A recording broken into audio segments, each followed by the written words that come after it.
Africa's happy slave syndrome. The curse of compromise. A bulletin board truth commentary. They say Africa is moving forward. But who's doing the walking? Not the leaders. They are crawling under the skirts of colonial ghosts, smiling as they sell off sovereignty like trinkets in a tourist market.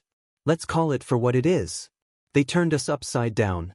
Those that should be chopping the fields are in the presidential houses. And those that should be in governance are in the fields chopping wood. A topsy-turvy Africa, the head at the tail. And the only place that got it right is where there was a coup. Absolutely embarrassing, but the coup was the cure. Instead of having to have the guts to stand up for our autonomy, these machete wielders in government have mastered and prescribed, even enforced upon us, a happy slave syndrome. So instead of Africa gaining autonomy, these leaders sell its anatomy. That is, in order to do a compromising act. For the masters they fear, but took the job to defy. A happy slave shit country is where docility is doctrine. And cowardice is called diplomacy, because the leaders are coward and docile. Insignificant fools that don't look good in the White House. So Trump must turn their backs to the cameras, and hooray, we should say, and be happy or pretend it. Absolute disgrace. But as happy slaves, we must be proud of Africa's embarrassment. They always want you to believe their foolishness has good meaning, but we know that their backs must not be turned to the camera because it strains their necks like punishment for sitting inside the White House. Donald Trump knows too, and that's why he did them so, and he watched the shameless shit country leaders smile thankfully for being abused by his hostility. I mean, hospitality, in the White House. He summoned them to be humiliated and they hurried to go in the name of Africa. Docile air balloons that lead our people. They bring their own people pain and now they break their blasted necks. Where failure isn't falling, they claim that it's collaboration, and we must all agree. Yes, collaboration, with thieves, pimps, and puppet masters. You see those African leaders? They're not defending the continent. They're prostituting it, negotiating compromises with their own children's bodies. Wrapping shame in neat acronyms.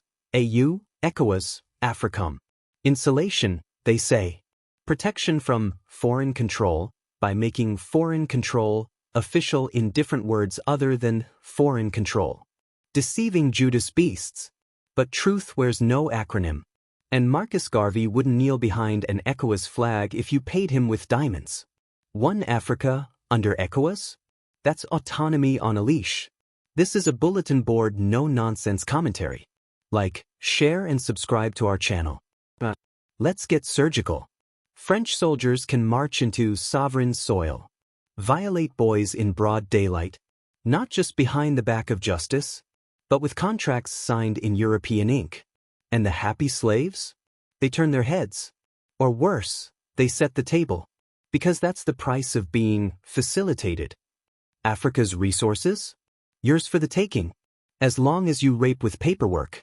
Don't tell me about bold African voices. I hear them, Arikana and others, rising. But even boldness in Africa has borders. Borders policed by comfort. But they speak inside the cage, debating with irredeemable demons on the demon terms like ECOWAS and AFRICOM. And when you debate with pimps, you don't get freedom. You get better chains. Democracy defined by demons is just dictatorship in makeup. Look at ECOWAS, the supposed shield. Now America and France say, go to war with us. And ECOWAS pleads. Some leaders agree. Agree to fight brothers so colonizers won't feel threatened. Let me be clear. African autonomy funded by France is like a drowning man floating on a straw. You won't breathe, but you'll pretend. This is not leadership. This is a fever dream of imposters. Africa didn't get leaders, it got pimps.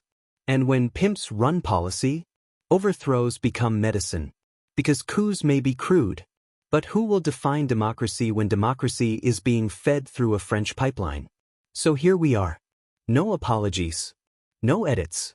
Just fire. The people must rise. The army must rise. Then someone must break the spell that turns sovereign nations into brothels in uniform. Because this is not governance. This is hell. And the only thing worse than demons leading the people? Is the people still pretending to pray to them. With all that's been said, Africa, there is one way out. Bust out.